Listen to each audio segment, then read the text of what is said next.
BNP যদি আরো 100 বছরও প্রচেষ্টা করে বাংলাদেশে গণভোট ঠেকাইতে পারবে না। কারণ গণভোট বাংলাদেশের একটি বড় অংশ চায়, যে অংশের তুলনায় বিএনপির নেতা কর্মীরা হলো চুনোপুটি একদম সামান্য।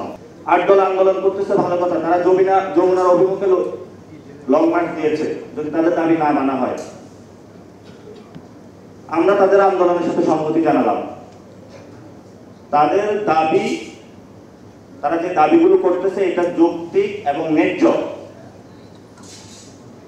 যদি সরকার এই আন্দোলনের উপর আবার পুলিশ দিয়ে, র্যাব দিয়ে, পেটুয়া বাহিনী দিয়ে কোনো দমন করার চেষ্টা চালায়, রাজপথে ইনশাল্লাহ আমরা একে একে কাঁধে কাঁধ মিলিয়ে ঐক্যবদ্ধভাবে লড়াই করব।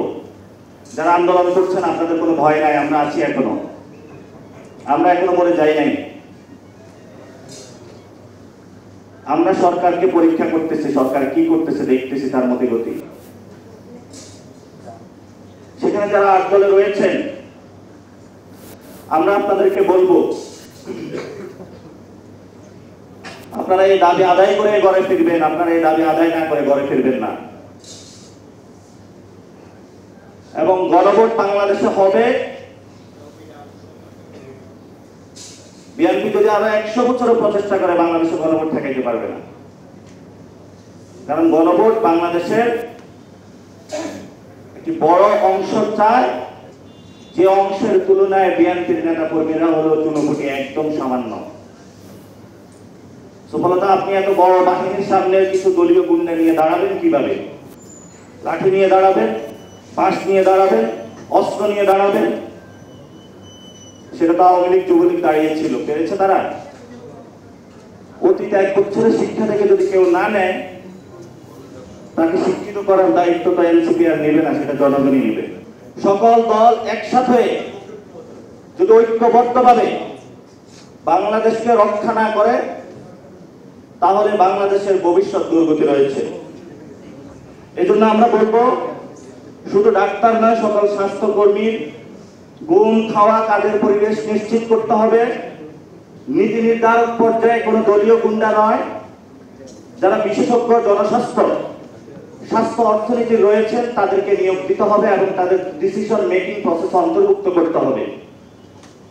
স্বাস্থ্য খাতে দুর্নীতি বন্ধ করতে হবে, সুনির্দিষ্ট বেতন কাঠামো নিয়ে আসতে হবে।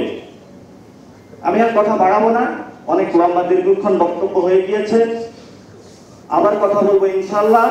তবে ইতিমধ্যে আমার একটা স্ট্যাটাস কেন্দ্র করে রাজনৈতিক মহলে অনেক বিতর্ক সৃষ্টি হয়েছে। কেউ কেউ জিজ্ঞেস করেছেন কাকে ইঙ্গিত করে স্ট্যাটাস দিয়েছি। স্ট্যাটাসটা দিয়েছিলাম আমার গত 5 বছরে যারা বন্ধু, বাম পতাকা, বাম বন্ধুদেরকে উদ্দেশ্য করে দিয়েছিলাম। বাম বন্ধুরা হলো তাদের যে লাল পতাকা, স্বপ্নের লাল টুকটুকে স্বপ্ন, একটা সিটির বিনিময়ে বিক্রি করে দিচ্ছে। তাদেরকে বলবো, কার্ল মার্কসের সাথে গাদ্দারি করিয়েন না। আপনারা সারাদিন তো মার্কস পড়েন, কি পড়েন এটা আল্লাহ জানে। অ্যাটলিস্ট আপনারা এই সময় আইসা জনগণের সাথে গাদ্দারি করিয়েন না। 2-1টা সিটের বিনিময়ে আপনারা নিজেদের যে লাল পতাকা আছে, রক্তের পতাকা আছে, এটা বিক্রি করে দিয়েন না।